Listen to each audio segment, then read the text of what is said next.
जय श्री हरि। होली पूर्णिमा हेर्दा हेर्दै लगभग आउन थालिसकेको छ। यो होली पूर्णिमाको पूर्व सन्ध्यामा प्रहलादजीले जो संसारलाई ज्ञान दिनुभएको थियो, त्यो दिव्य ज्ञानको झिल्को आज हजुरहरू समक्ष प्रस्तुत गर्नेछु। त्यो त्यस्तो के कुरा रहेको छ, जुन कुरा भगवानले संसार दिनुहुन्छ तिनै लोक दिन सक्नुहुन्छ, तर त्यो कुरा झ्याप्प कसैलाई दिनुहुन्न। त्यो कुराको विषयमा म आज हजुरहरू समक्ष कुराकानी गर्नेछु। श्रीमद् भागवतमा प्रसङ्ग छ, प्रहलादजी जो 5 वर्षको आयु हुनुभएका सुन्दर बालक जो भगवान श्रीहरिको अनन्य भक्ति गर्नुहुन्थ्यो। हजुरहरूले कथा जान्नुभएको छ। पोहोर साल मैले कथा हजुरहरूका लागि प्रस्तुत गरेको थिएँ। जब प्रहलादजी हिरण्यकश्यप आफ्ना पिताका अगाडि जान्थे, हिरण्यकश्यप अत्यन्त क्रूर थिए, जसले देवताहरू सबै साधु सन्तहरूलाई अत्यन्त दुःख दिएका थिए। उनले आफ्ना पुत्र समेतलाई पनि मार्न चाहन्थे, जसले भगवानको भक्ति गर्दछन्। तिनीहरूका दुश्मन थिए हिरण्यकश्यप। प्रहलादजीले जब गएर उहाँका अगाडि राम्रा जो शास्त्र सम्बद्ध छन्, जो लोक हितकारी छन्, जसले प्राणीहरूलाई जन्म मरणको चक्रबाट छुटाउन सक्छन्, त्यस्ता कुराको ज्ञान प्रहलादजीले दिने गर्नुहुन्थ्यो।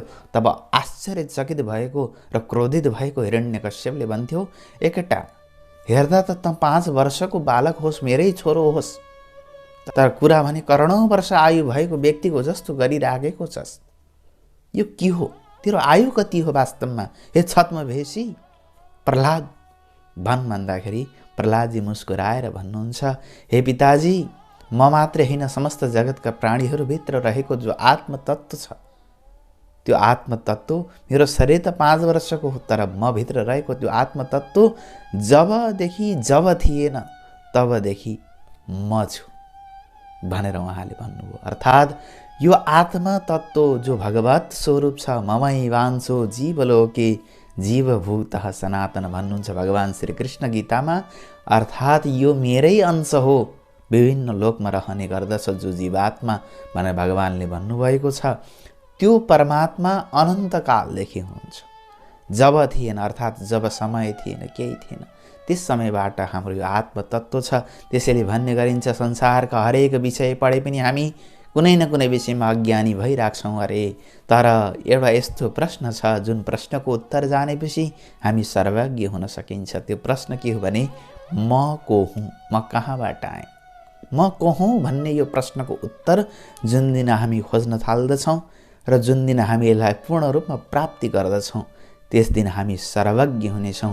हाम्रा सबै प्रश्नहरू त्यहाँनिर सकिनेछन् भनेर शास्त्रले बताएका छन्, सन्त तत्त्वदर्शीहरूले बताएका छन्।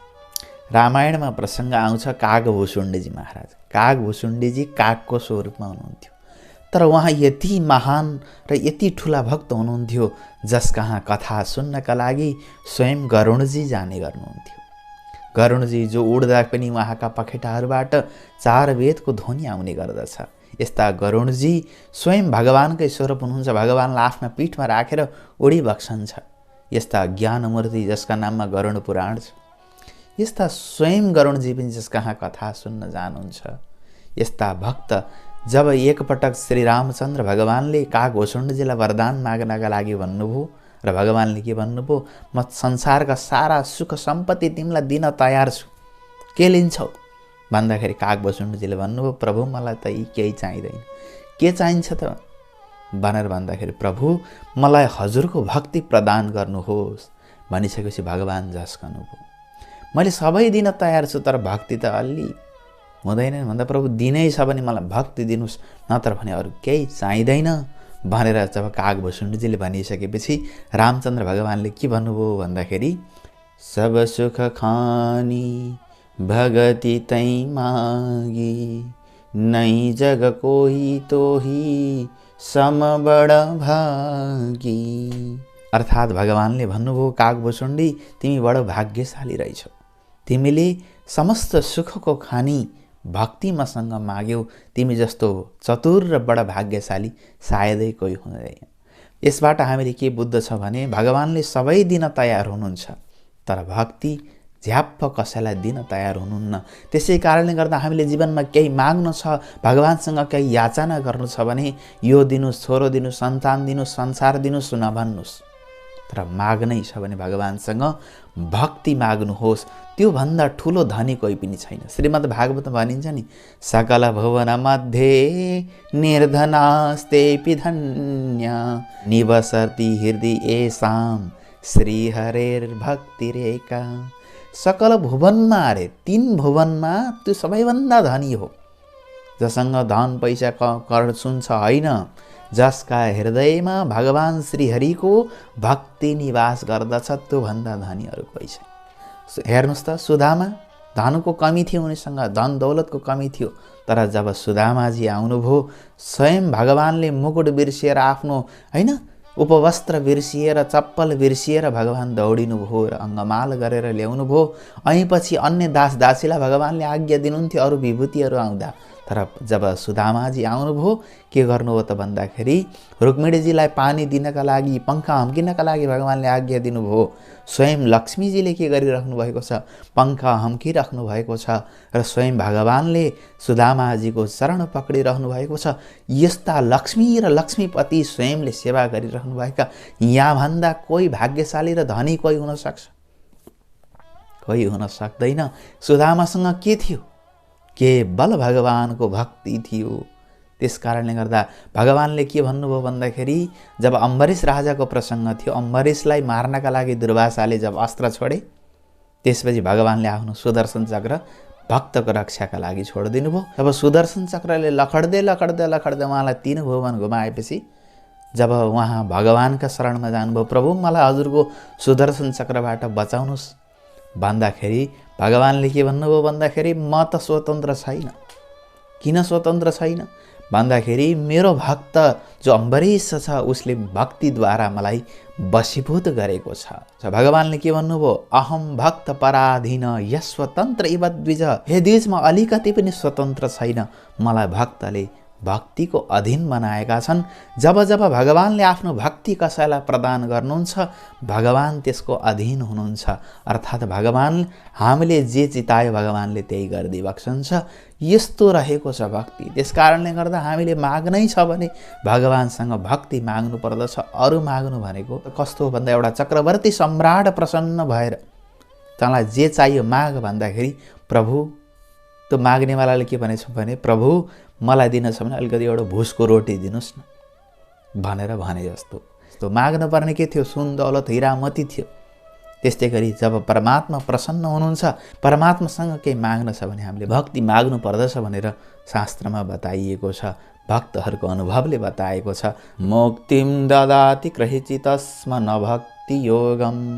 अर्थात् भगवान मुक्ति दिनुहुन्छ तर न भक्ति योगम, भगवानले भक्ति योग प्रदान गर्नु हुँदैन अरे। त्यसै कारणले गर्दा एउटा सद्भक्तले, एउटा भगवानको भक्तले प्रतिदिन भगवानसँग केही माग्नु छ भने भक्ति माग्नु पर्दछ। नत्र भने यी संसारका चिजहरू, लोक परलोक भन्ने कुराहरू त हामी नाङ्गै आएका थियौँ, नाङ्गै नै जाने हो। त्यसले हामीलाई कहिले पनि त्यो परमानन्दमय परमात्माको प्राप्ति गर्नका लागि योग्य बनाउँदैन। अब त्यही भक्ति हामीले कसरी प्राप्ति गर्न सक्दछौँ भनेर प्रहलादजीले जो भागवतमा ज्ञान दिनुभएको छ त्यो प्रसङ्गलाई जोड्न चाहन्छु।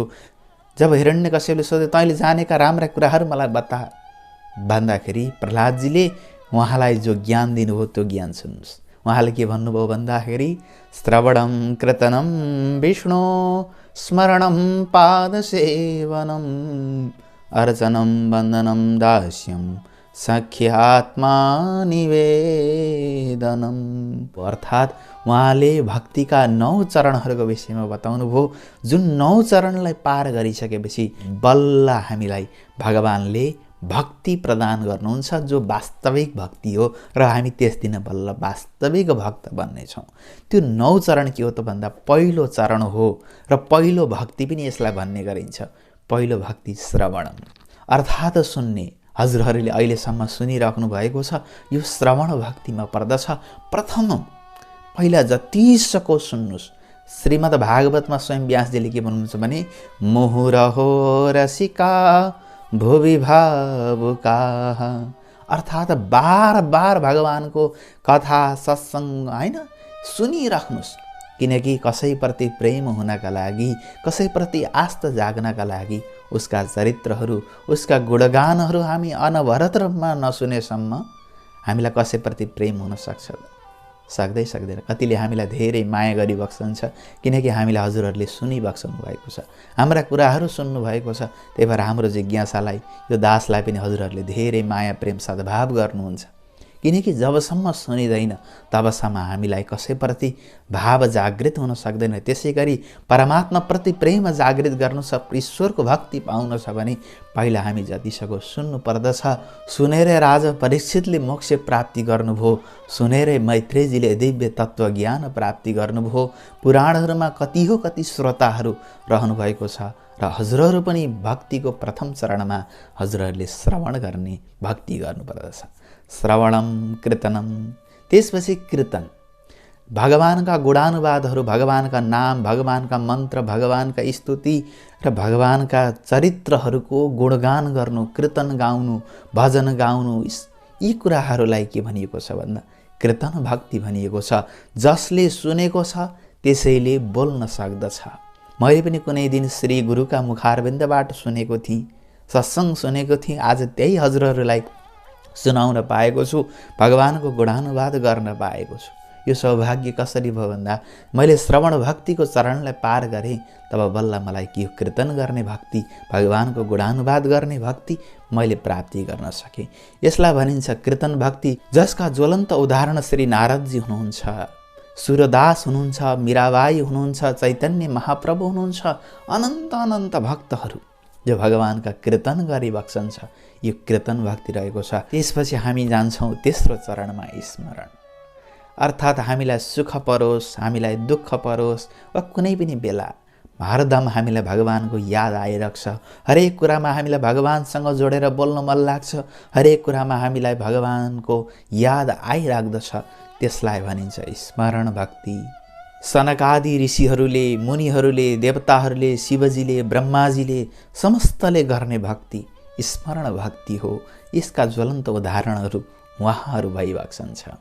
त्यसपछि चौथो भक्ति रहेको छ पाद सेवनम, अर्थात् पाउको सेवा गर्नु। जब हामी भक्तिका 3 चरणलाई पार गर्दछौँ, हाम्रो हृदयमा परमात्माको चरण कमलप्रति असाध्यै प्रेम बढेर जान्छ र हामी भगवानको सेवा गर्न थाल्दछौँ।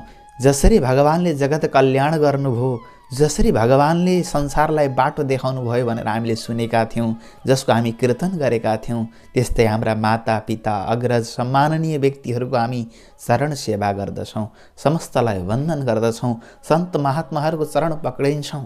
यसलाई भनिन्छ पाद सेवन। यो हो माता पिता, गुरुजन, हैन, सम्माननीय व्यक्ति र स्वयं भगवानको चरण कमलको सेवा गर्ने भावलाई प्राप्ति गर्नु भनेको पाद सेवनम भक्ति हो। यसरी व्यक्तिलाई विनम्र र नम्र बनाउने काम चौथो भक्तिले गर्ने गर्दछ।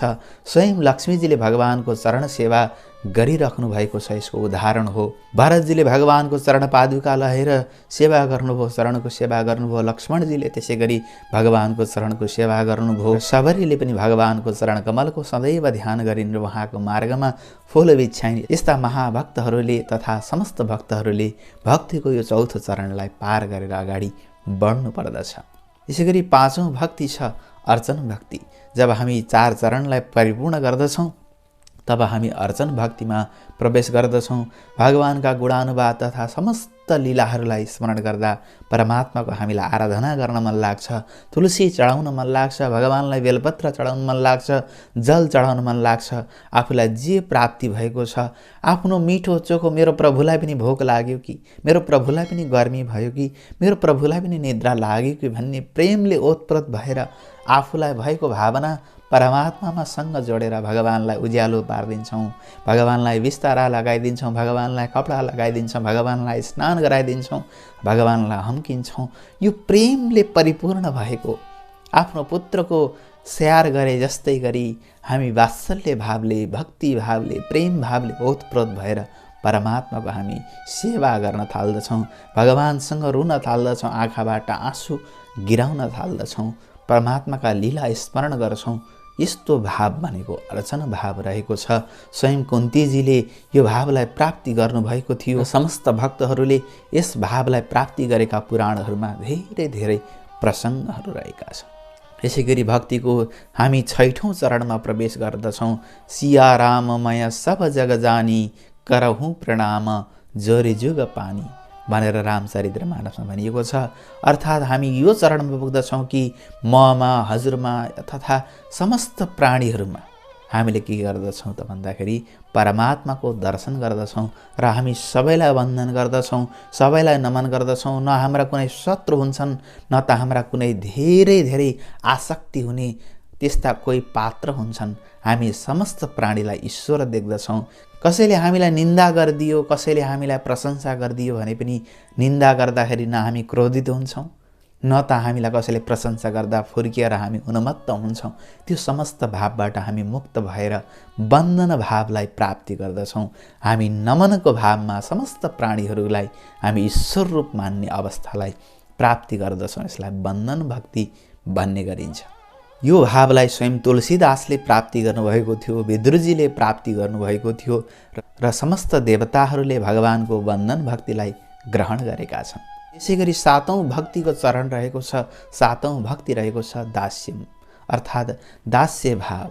परमात्मालाई स्वामी मानेर, समस्त जगतको आधार मानेर, समस्त जगतको कारण मानेर उनै परमात्मालाई हामीले आफ्नो मालिक सम्झेर, पति सम्झेर सेवा गर्नु, यसलाई भनिन्छ दास्य भाव।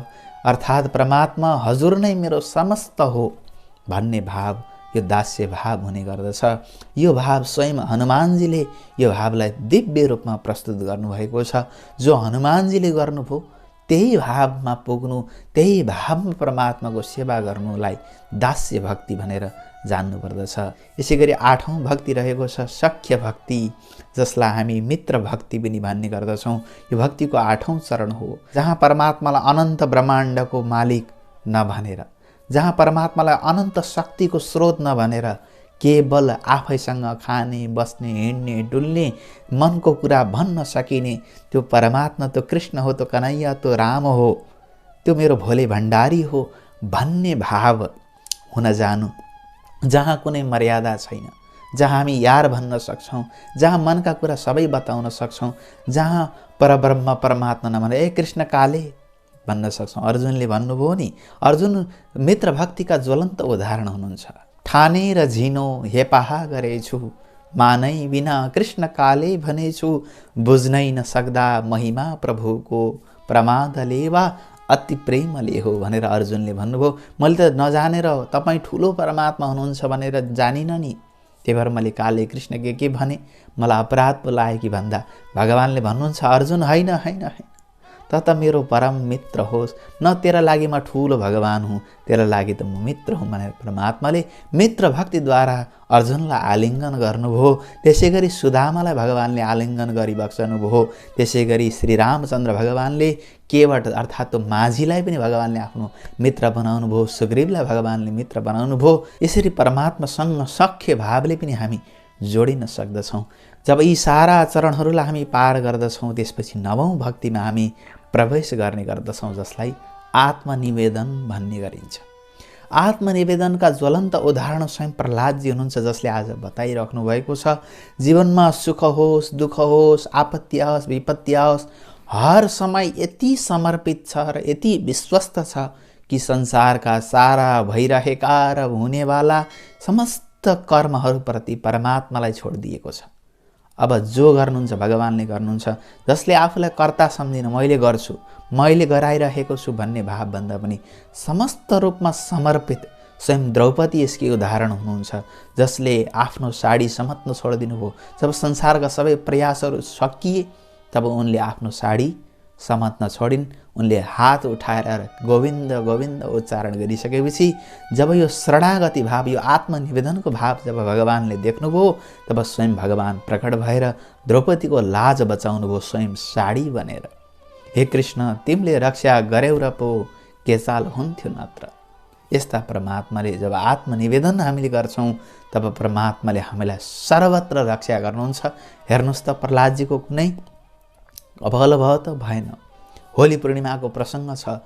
यस्ता परम ज्ञान दिइराख्नुभएका जब प्रहलादजीले यस्ता कुरा भन्नुभयो, तब आग बबुला भएको हिरण्यकश्यपले आफ्नी बहिनीलाई बोलाएर जा यसलाई जला भनेर आज्ञा दियो। ती बहिनी थिइन् होलिका र उनले होली पूर्णिमाका दिनमा आफ्नो भतिजलाई काखमा लिएर अर्थात् प्रह्लादजीलाई जलाउनका लागि भनेर चितामा अर्थात् दाउराको चाङमाथि बसिन्। उनलाई एउटा वरदानमा कपडा प्राप्ति भएको थियो, जुन कपडा ओढिसकेपछि उनलाई जलाउँदैन थियो।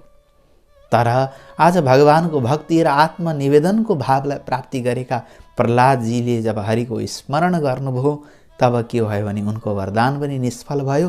त्यो वस्त्र ओढेर एकाएक प्रह्लादजीलाई ढाक्यो र होलिका त्यो अग्निमा दहन भएर उनी मृत्युलाई प्राप्ति गरिन् र प्रह्लादजीलाई कुनै पनि प्रकारको क्षति हुन सकेन।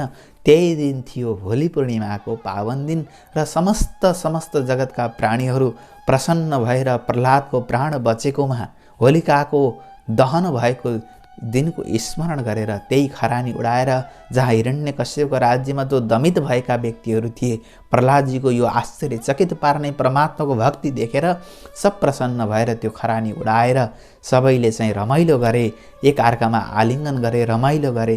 त्यही दिनलाई हामीले होली पूर्णिमा भनेर मानेका हौँ। यसरी होली पूर्णिमाको सुरुवात भएको एउटा प्रसङ्ग यहाँनिर पनि रहेको छ। अन्य प्रसङ्गहरू होली पूर्णिमाको सम्बन्धमा बताउने छु। हजुरहरूले श्रवण भक्ति असाध्यै प्रेमपूर्वक गर्नुभयो।